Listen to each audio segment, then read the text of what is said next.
السلام علیکم. یو ملګري راته په واتس اپ باندې دغه ویډیو راولېږله، تاسو دا ویډیو وګورئ. السلام علیکم. یہ ایک بہت بری خبر ہے کہ پوری فیملی انتقال کر گئی گیس والے ہیٹر کے ساتھ. تو پلیز آپ لوگوں سے سب سے ریکویسٹ ہے کہ جو گیس والے ہیٹر استعمال کرتے ہیں نا وہ رات کو بند کر کے سوئے، گیس کا وال بند کر کے سوئے. اور یہ دیکھو کتنے پیارے پیارے بچے ہیں، اور بس کیا کریں کہ یہ بتا نہیں آپ کو سکتے.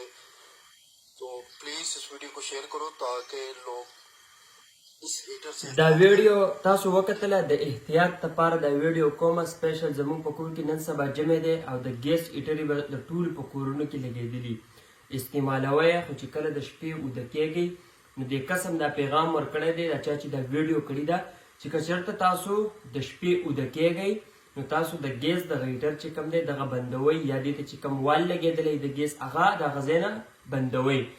کنه دا وګورئ وایي ګلونه ماشومان چې کوم دی هغه مړه دي، وفات شوي دي، هغه پوره فیملی چې کوم ده په دې کې وفات شوي وه.